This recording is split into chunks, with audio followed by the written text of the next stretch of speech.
the top. Yeah. And here he is, with the white pieces against Vincent Keymer, 19-year-old against a 17-year-old. Who would you hold as a favorite in this game, Simon? Well, Hans has the advantage of the white pieces, so we're going to see, you know, if he can use that advantage. So I would say I'll go for Hans in this one. Yeah. But then again, Vincent, he's another prodigy, of course. He's a bit younger than Hans, and he's shown potential from a very young age. He won this huge tournament in Grenka. I think he was 12 years old, head of several Grandmasters, stormed to victory there. And he's a bit older now, more experienced, and his level is steadily increasing. He's got a decent coach as well, hasn't he, Very David? good coach. I mean, if you want to get one coach in the world, that's a good question. If you could pick one guy to be your coach, obviously David is like my top one with Jovanka. You know, we paid you to say that. But yeah, I mean, Peter Leko is Vincent's coach and has been for a while. So, you know, with his vast knowledge, that's got to help a lot. Yeah. So who would you go for? And you as well, Kaya, as your coach? You have one person, anyone in the world to be your I think coach. it would have to be you, Simon, because then we can talk about the names of the pieces. It would be... Do you actually want to improve? And now you resign, Kaya. Yeah, yes, just resign, Kaya. Glass of wine time. Yes, exactly. Yes, I choose you, Simon, that rhymes. every day. Resign, Perfect. Yes. Yeah, Peter Leko, people know him nowadays as commentator, great chess player, but he was also a prodigy like these two. He was very good, very young. So I think it helps to have someone that who's been on a similar journey to yourself. No matter what the level is, if someone's experienced similar things, then that must be a bonus. And meanwhile, this started as an English opening. It's kind of a mix between an English opening and a reti now. It's something we call a flank opening because white doesn't occupy the centre with pawns. Instead, it's black, Vincent Keymer here, who has a space advantage in the middle. But white is very quick to develop. White's king will castle now, or at least in the next couple of moves. Then Hans needs to fight in the centre of the board. Hans needs to push some pawns, needs to chip away at black's stronghold in the middle. If you don't fight for space, or if you can't, then black just has a beautiful position. It's almost as if black is playing with the white pieces. Normally, white is the one taking space. So it's very important at an early stage. It's already a critical moment, too. And, OK, Hans pushes this pawn. Looks a bit slow to me. I guess his idea is to develop his dark square bishop. Yeah, I agree. You know, he's going to develop the dark square bishop. And once he's castled the king, just do anything he can to get a pawn break there on the left. And if he can achieve that, then, OK, then he will stand quite well. There will be a lot of dynamic chances. So I think it's like a spring at the minute. He's going to spring back and then jump forward. It's positionally very risky, though, this way of playing with white. When you've got the white pieces, you kind of don't want to lose space normally straight away. This is one of the only openings where you give black a space advantage, and that means your play is harder, cramped positions, harder to play. And the positional problem is that that bishop could be terrible, stuck behind black's pawn. Black's pawn in the middle of the board is a real problem for white, and white hasn't done this pawn break. If white has to do something about this pawn, otherwise he's just going to be worse. So I'm actually really liking black's position and would really want to be black in this structure nearly always. It's been I don't want to say nightmare, but it's been a bad opening by white, I feel. Yeah, I mean, it's as you mentioned, Simon, it's super risky, but also just the move order he's chosen, somehow he hasn't got the pawn breaks. There's two pawns you can push with white. Maybe we can show what Hans is planning now. At least he has a clear plan on his next move. But that has been stopped. So there's only two ideas here for white, essentially. You have to push this pawn, but this square is covered 3 times by black's pieces. That's not easy.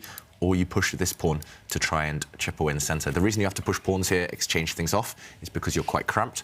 Black has extra space. This black pawn is in the white camp. White has to fight against this duo. But if you push your e-pawn now after black's last developing move, then suddenly there's a problem. Black will simply capture, trade off, and say, thank you very much, I've won a pawn, hitting your queen now and hitting your rook as well. So Hans has to prepare this pawn push. He's doing that in a logical way, but a bit of a slow way again, bringing his rook across. And still no threat. I'm just wondering whether black takes a timeout now to kind of just move the queen, or do you push a pawn? It's quite nice to kind of have an escape square for your bishop if you need in the future. I'm trying to look for other ideas here. Quite typical would be to relocate this knight over to this side of the board at some point, put pressure on white's weaknesses over there. It just looks like a kind of dream position. Normally you see this type of thing with colours reversed. Yeah. But black here, I think, has the advantage. Yeah, totally agree. I like your pawn move that you made with Harry. Just give the bishop a little bit of a refuge. And I'm a bit Stop this knight surprised. jumping. Yeah, I'm really surprised by what Hans has done. I mean, I've played this kind of position maybe on like reverse colours, and you just don't do this. I mean, you're planning for a pawn break. You're not planning to sit there with your pieces just blocked by your opponent's pawns. Sorry, Vang, I was just thinking that, as you say, if you can move both of the e-pawns, which are the ones which start in front of the king, if you can just take them off the board, then white is doing absolutely fine in those positions. But with those pawns on the board, it makes a massive difference, right? Because white can't get counterplay, well, in many areas of the board. So it's very hard for white to ever play this king's pawn push, this one in the middle of the board. He needs to play this move, but as you say, Ivanka, you can't really play it, right? Yeah. So, yeah, I totally agree with you. That's why I like this last move, just on that point. I mean, the bishop looks like it's on a blocked square, but it's kind of eyeing up indirectly any potential pawn push white wants to make. I mean, there's two problems. You just can never make this pawn push. These two bishops will just suddenly open up. And if you can't make these pawn pushes, what are you doing? I mean, the only thing I can see for white is to maybe move this knight out the way, try to bring your knight into the center, try to trade off a set of minor pieces. If you can trade off one set of minor pieces, at least the remaining, rest of your army won't feel as cramped as they do right now. But I'm not sure this will even work. For example, black's knight might just retreat, and if you now try to jump into the center, black will happily step back. The knights are still kind of in the way of each other. He does go for this Hans. I think it was just the only, the only sensible, logical idea here for white. But okay, if he can get this knight jump, if he can trade a set of pieces off, he's still alive. But black is the one with the advantage for sure right now. It's just the type of opening you choose if you're in a must-win situation. Just taking huge amounts of risk, kind of breaking the rules, kind of going against conventional wisdom. Also, there are ideas, now that this pawn is a bit weak, there are ideas of black just moving, attacking this pawn a couple of times. Yeah, it just looks... Okay, he does play this. Yeah. And white's queen steps back. Hans had predicted this, defending this way. Oof. I mean, Vincent, he's a very classical player, just like his coach, Peter Lecco, and he's very I've analysed with him, I played him in the Grand Swiss last year. He's very condemning if his opponents do something that they shouldn't or that he thinks they shouldn't. So he will be determined, Vincent, to try and punish this opening choice by Niemann. Is that a kind of personality strength and also weakness at the same time? If your opponent has, if someone has such definite opinions as to whether things are a mistake or something good. Yeah, I mean, you can kind of play off that character trait against them, as you mentioned, Ivanka. Like, sometimes if I know I'm playing very correct players, I'll try and provoke them. I'll try and say, okay, I'm going to be a bit kind of quirky with this move. They'll come at me, and at least then we'll get a proper fight. But it never happens when we play. Yeah. Sorry, Simon. Never provoke me. I want to be provoked by you, David. Please provoke me next time.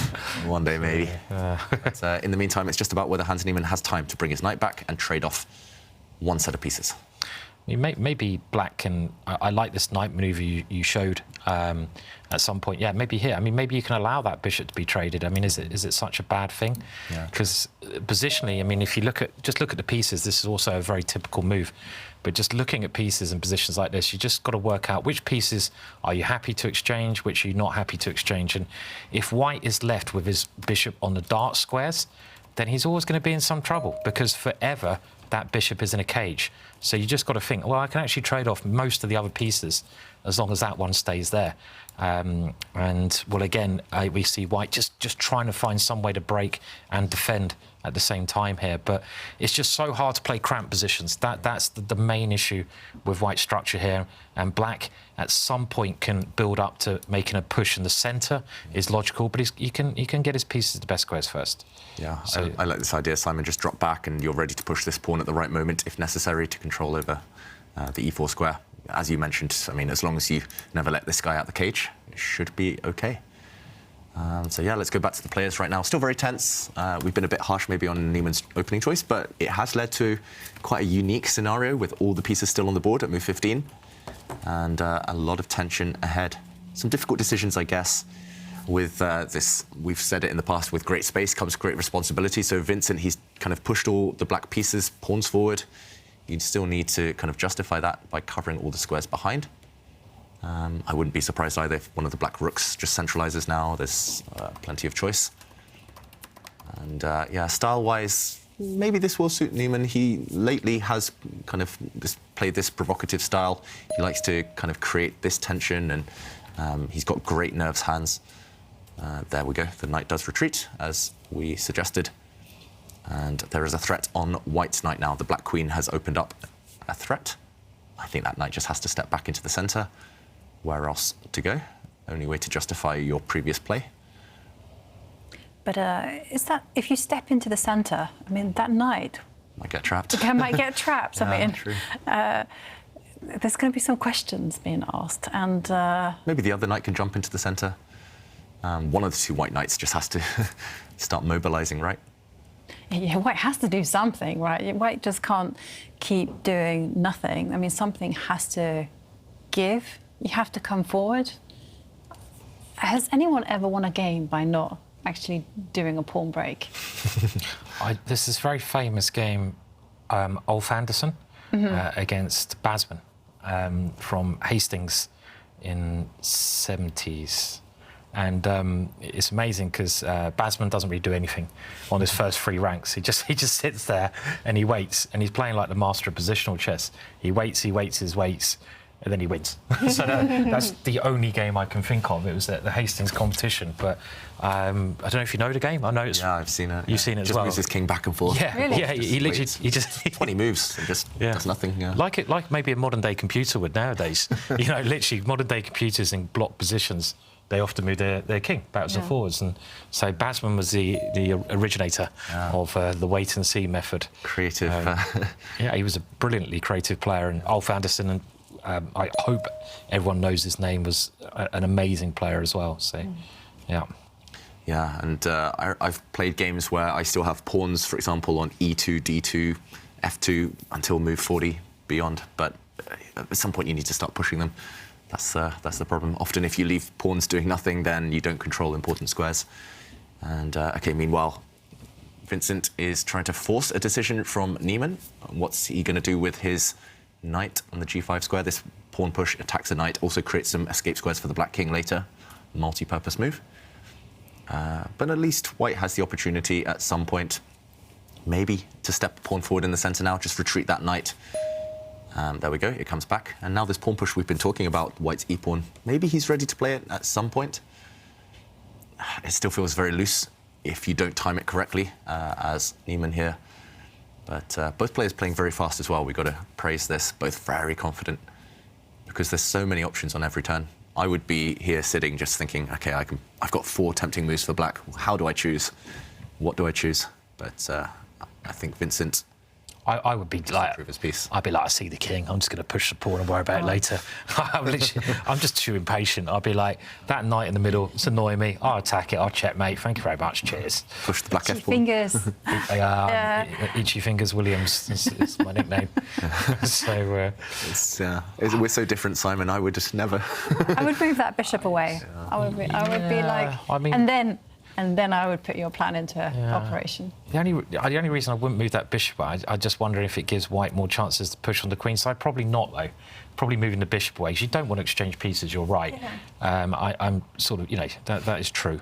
But there are some choices, we're already discussing them, right? And that's the problem with having, OK, there you go, the best move played. Simon loses again. But the problem with having a good position is that it's actually trickier, right? Yeah, or maybe, the evaluation bar's gone down. Yeah, there you go. A bit of F5ing was on the... But it is hard when you've got a good position because you've got more choice. And having more choice causes more problems, right? Especially in life as well, maybe. Yeah, so, yeah. Exactly. It can cause indecisiveness, especially with 10 minutes on the clock. You could burn 5 or 6 of those minutes easily just on deciding between 2 very good moves. You just have to trust your instinct there. And I guess Vincent trusted his instinct. I know his coach, Peter Lecco, and I think Vincent, they love the 2 bishops. So I think this is just a kind of stylistic thing. I'm pretty sure your move was good too, Simon. But I mean, there is, even if you've got a beautiful position, at some point you have to do something, you know, well, unless you're Basman, but you can't sit around forever. You have to change the essence of the position. If you might have the most beautiful position in the world, but you need to do something with it to win the game, and you need to destroy that beautiful position to actually do something concrete. And it's hard to do that when things look so nice. But okay, I mean, this bishop move doesn't look bad for sure. I mean, I think the more I look at it, the more I'm like, yeah, it's a good move, really good move. I kind of prefer that one. Keep the pieces on, take your time. It's move 18 now. When do you think we'll see the first capture? First pawn disappearing or first piece disappearing? It's still all 32 pieces on the board. 26. 26. Okay. Okay, these 8 more moves before the first capture. Ivanka? I'm going to be a little less generous. I think I'm going to say, actually, I'm going to be even more ambitious, maybe 4 moves. Okay, Kaya. When is the first exchange going to happen? 24. Okay, I'll say 20, just in case. I So think he might push a couple of pawn in moves. the centre now. All right. I was trying to bluff you guys into going high, and then I'll go low. What did I say? Did I say 8 moves? or 26. Okay. Yeah. Oh, no, you might be right. He Yeah, doesn't go for any action yet, Niemann. Okay. He's just manoeuvring. But that Yep. knight just came from this square 2 moves ago. Yes. Wow, it's weird. It's as if he's really trying to force Keymer to come forward. He's heard about the bet, and he wants to wants me to you win to it. win. Yeah. I mean, it could easily be a bit more manoeuvring. I mean, Black could try to move his rook into the middle, try to improve his knight, maybe even push the push a pawn somewhere. But what's White doing? He's lost so much time with his pieces. I think if my opponent played a move like that, my first instinct would actually be not to go totally aggressive as I had before, but to play a move like this, because I know that my opponent's not doing anything. If my opponent's not doing anything, why I should just need to improve my position little by little. So I like this move, I like this move. I mean, I was totally shocked by it, I'll admit, because I was just expecting the very direct approach of pushing pawns. But this one is nice because it has the plan of actually trading light squared bishops on h3. Well. What move are we on? Could be. We could see it. Could see the pawn trade. It could be to exchange or not to exchange. If there's a capture now, I don't know if I win the bet. It's move 19, not 20. It's Black's 19th move. You're pretty close, You aren't you? Yeah, so, I mean, would you take it? I mean, Yeah, it's a big question, right? So I think the first, we've mentioned a couple of critical moments, but the first big critical moment is now. White has just pushed forward, and en passant. It was mentioned, actually, in that song, The Pawn's Lament. En passant, do you capture this pawn as if it just moved 1 square, or do you let it bypass you? If you just block things up, if you just move your knight, it still looks great, right? I mean, you're attacking this pawn, which is an eternal weakness. White's queen has to come and defend it. At some point, you can just build up. The black rook can come across. Maybe later you play for this pawn push yourself. That being said, it is blocked, and if White can maybe move his knight to the edge of the board and start pushing the f-pawn forward, it looks like a King's Indian defense, just with colours reversed, and we all know that how tricky those can be for both sides to play. The option is, however, to capture en passant. White will take back. And what next? I mean, this is a pin, but can you use it? I don't really see a way. Oh, the first capture has happened, guys. I think you're the winner, Dave. I got lucky. Move 20. And look, hang a minute. Now the bar says that Hans is better. Wow. Unbelievable. How So quickly did that turn? as soon as he broke out, the bar's changed in his favour. Yeah, Okay. and I guess there's some potential activity on this diagonal. If you can open up the centre, then White has some checkmating ideas. This pawn is, however, quite strong at the moment. There are also ideas of White stepping forward with his own pawn. Yeah, I don't like this decision by Black. I think you have to be patient and just allow things to block up and remaneuver. I mean, structurally now, White is better. You say more pawns in the centre generally means you're better. And look at, we said that dark square bishop. Yeah. We said if that bishop ever comes alive, White should be OK. It was looking at a brick wall in the centre, but now it's looking like one of White's most powerful pieces. Yeah. So I think this is certainly changing in Hans' favour. Yeah. Oh, someone did tell me the other day that Hans just got offered $1 million to appear naked. Would you appear naked for $1 million, people? I mean, I'd do anything for $1 million. I'd appear naked for free. No, I mean, not Oh, free. hello. So tomorrow here, make sure you tune in, because Actually, I should have said at least at least 10 quid. Or... crowdfunding people, David to appear naked on the chats. I thought you meant play chess. Chess. Not Well, just appear. You can appear here naked if you want. I mean, might be a bit distracting. Sorry, I promise I won't do that. I won't. I don't want to give anyone nightmares. Well, yeah, that was a serious proposal from some sort of a sponsor. It was, yes. I think some sponsor had offered. I don't know the truth of it. You never know with all these things that are going on. It could be rubbish, but it seemed like it was a serious sponsor. $1 million if he plays chess naked. I mean, that's like maybe the biggest paid chess match ever, isn't it? In the history. So it's especially if it's just one game. If it's one game naked, then yeah, it's incredible. Yeah. So yeah. And we can pass it off as art, right? Yeah, Ooh, that's true. yeah. Yeah. Maybe it's like they're making it a 50-hour game or something. I don't know. But Hans needs an opponent. Let me know, guys. You want to play naked with Hans? Or do you have to be naked as well, or just? Anyway, should we go back to the game? Okay. Everyone having images in their Sorry, head. David. Sorry. Yeah, right now White is breaking forward, and Hans played that move instantly without thinking. Yeah. Looking good for White. The momentum's on his side. This is a very natural move as well. It's just about those pawns. They were completely stuck. Now after a recapture, which he'll also play. There we go. Black's knight had to jump in, and it's just a bit about calculation right now. This is a fork. Black's knight now is deep in enemy territory, attacking White rook, also attacking White's dark-squared bishop. This is a very logical move if it works. Yeah, I mean, Hans is really taking control, and I love the way he you've got to take your opportunity if your position's a bit tough, and he's taken it. So attacking the queen, but what's going on here? I can't calculate this. I mean, this is incredibly fast calculation, I must say, by Hans, because Black's queen doesn't necessarily even need to move. You could make an argument for capturing a pawn in the centre right now with Black's bishop, for example. You could make an argument for taking White's dark-square bishop with the Black knight. There's a lot to calculate. He's just, I mean, his instincts are great, Hans. We've seen that in his streaming and everything. And yeah, maybe he's just trying to unsettle Vincent with the speed of his moves. Suddenly a big clock advantage as well. Yeah. I think we have to jump in and show what is happening right now. Yeah. Confident play. Yeah, confident play. And he's narrowed the path now for Vincent as well. Black has options, but they're all very sharp, all very concrete. The queen is attacked, first of all, by the White knight. If the queen moves to a bad square, if the queen loses connection with her knight, then this knight falls. For example, if you move, White will simply take that knight off the board, win a piece. So either you retreat and you go back, but then the queen looks really badly placed here. There are always going to be ideas of the bishop coming to attack her even further. Or you have to start calculating, and that's why both players have their heads in their hands right now. For example, you could take this pawn with check, hitting the king. The White queen, I guess, is going to recapture. You take back. White knight takes the queen, and everything's hanging. I mean, I have no idea what's happening. This rook is hanging. This knight is hanging. This knight is hanging.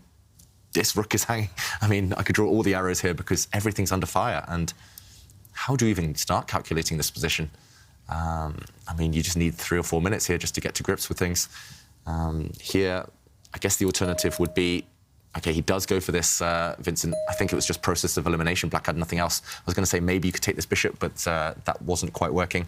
So he does take a check. The queens are going to disappear, and we're going to see this weird position with all the minor pieces very loose right now. I mean, do you take this knight? Do you take this rook? I guess you take one of them. I'm struggling here to calculate myself, I must admit. It does look like White is going to emerge quite decently. White's going to emerge with 2 nice bishops. Assuming Black doesn't win material, White will have this bishop on a great diagonal, this bishop on a great diagonal. So the stakes are high for Vincent. He needs to somehow eliminate those pieces. So complicated. Super complicated. I mean, it's good, I can see why Vincent's using his time here. Mm-hmm. I have to say, I did just see quite a funny comment. Someone suggesting that, maybe onlyhands.com could be something that Hans could create. So I thought that was quite a funny website. We have very creative viewers. We do. But yeah, I mean, still in the balance, this, right? I mean, you can see from the valuation bar, but that isn't a balance. But it does seem to me that this is another very powerful move that Vincent has to be more careful at the moment in this tactical position. So. Yeah, I mean, temporarily, we should also mention that Black is a piece down, but Black had a choice of which piece to capture there a moment ago. I think, again, Vincent's just surviving by process of elimination. The more I looked at it, the more I thought, actually, those other captures weren't quite working. So, yeah, therefore, you look for a check. Now, white has 2 legal moves. Either you shuffle to the corner with the white king, or you capture this knight. If you capture this knight, it's going to be a bunch more trades. OK, what's the material balance? White gives a check. I'm trying to count here. White has 2 pieces for black's rook. So white is maybe marginally better if everything else was equal. But it's still so irrational, this position. OK, Hans instantly moves his rook.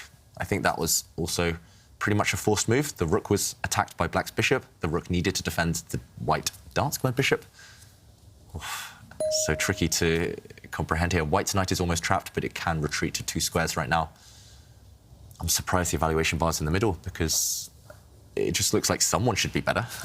I'm not sure who. I mean, that was so complicated. Maybe they both just played perfectly there. I mean, every move is a forcing move, pretty much. Every move was a threat. It's really sharp, and I think you know, if we just count the material, if white can maybe just consolidate a little bit, the 2 minor pieces are nearly always better than the rook and pawn, and white has the knight and the bishop for black's rook and pawn. So generally, those pieces are better than your opponent's rook, unless you get into the ending. If you get into the ending, this is like the one general case where the rook is stronger. So I think, you know, there's more danger for black, sorry, at the moment. Yeah. Yeah. And the stakes are higher, at least. Stakes are higher, yeah. Yeah, I mean, I'm inclined to agree. I would probably choose white here.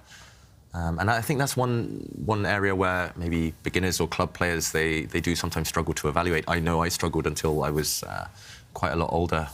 Do you choose the rook and the pawn, or sometimes even rook and 2 pawns? Or do you choose 2 minor pieces of bishop and knight? Because a rook and pawn, bishop and knight, materially the same, both worth 6 points, but you nearly always choose 2 pieces, right?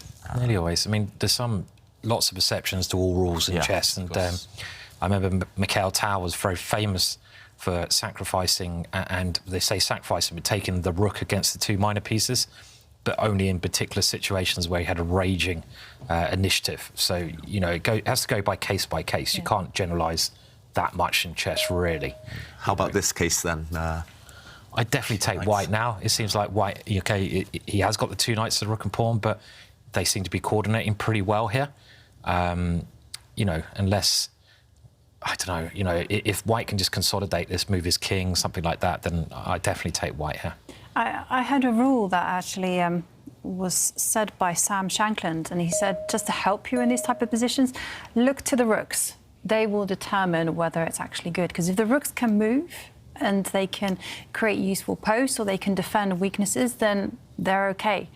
But if not, then the minor pieces are better. How about black's rooks here? Yeah, I mean, I don't know. I mean, because you can envisage a future where the rooks are actually dominating. But here, you know, they have some open lines to go down. I'm not sure about that last move. I thought maybe he could do something else, but OK, maybe this is OK. And it just seems to me very, very balanced, actually. Maybe if I were to pick a side, it would be white, because I feel that the knights are just going to be easier to maneuver, and they're going to be easier just to, well, it's easier for white to attack points. Yeah, those white knights look good. I like your idea, Simon, just bringing this king into the game at the right moment. There's a question actually here about, I was just going to say this last move, do you rush by kind of creating a post for your knight, or do you just calmly bring the king in? Here he has created a nice outpost for the white knight to sit on. That's going to be a dominant square for the white knight if it reaches d6. I don't know what black does here, to be honest. Do you need to get the other rook into the game? For example, maybe you could give a check, activate 1 piece at least, and then try to activate this piece just before it's too late, bring it to an open file. At least now the white knight, if it jumps in, at least you have a safe square for your rook. You defend everything. And at least you control some squares on this file. I mean, this knight just looks beautiful, though. To be honest. Yeah, I mean, also black's pawns on the queen side.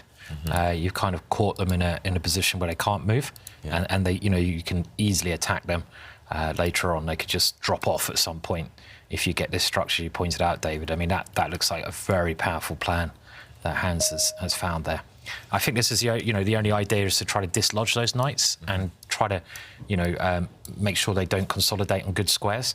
And G5 seems like the right way to go. At least force that knight to go backwards. Yeah, and if the knight retreats, then at least it's not on a good circuit anymore. It's just about this one. How do we stop this one from becoming a good piece?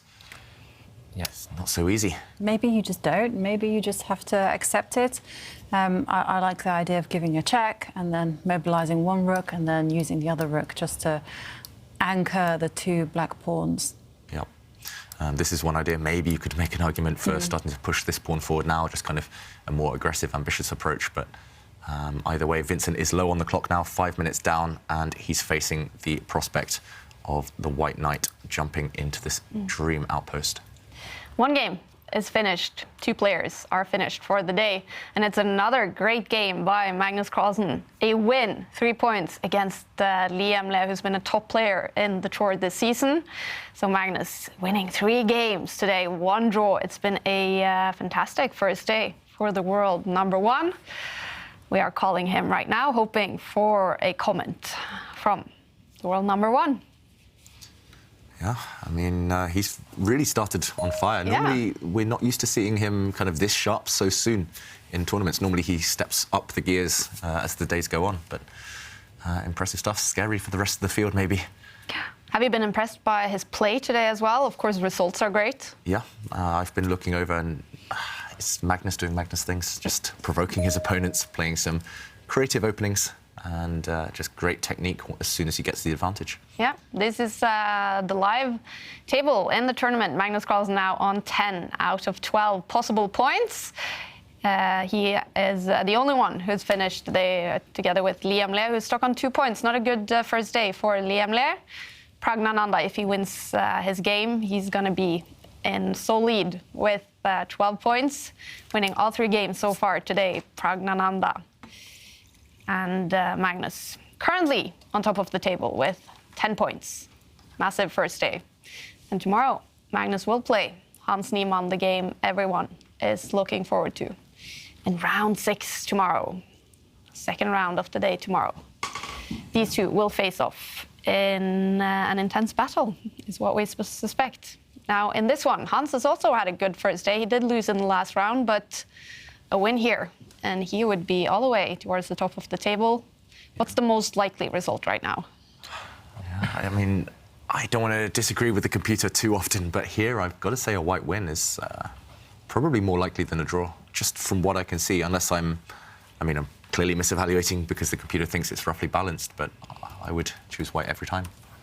Yeah, and also the time situation. Yeah. I mean, the computer can't really take that into account. And the time situation now is Vincent going under 1 minute and Hans continuing to play at his normal fast speed. I mean, OK, so he's going for the most aggressive move. And, I think he's got to try to create this counterplay now. But it's definitely...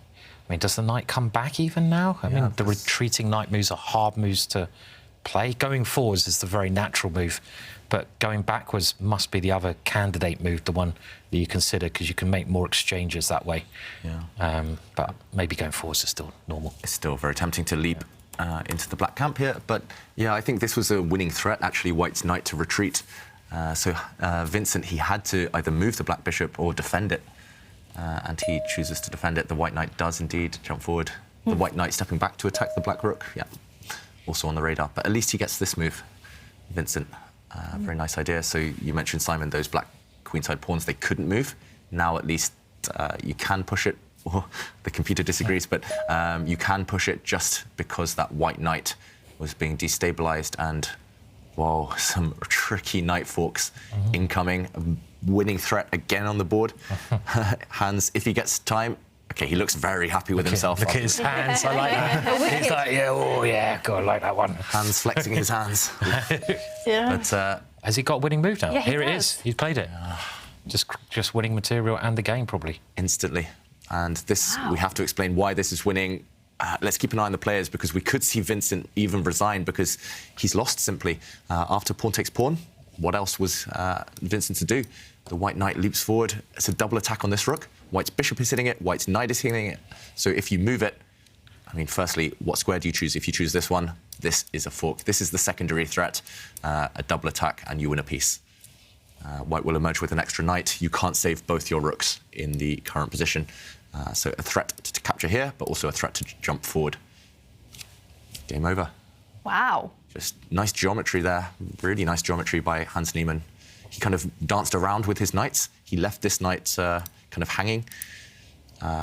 He retreated it for a second, but then leaps forward at the right moment. And yeah, not much to do. White's knight is going to give a check.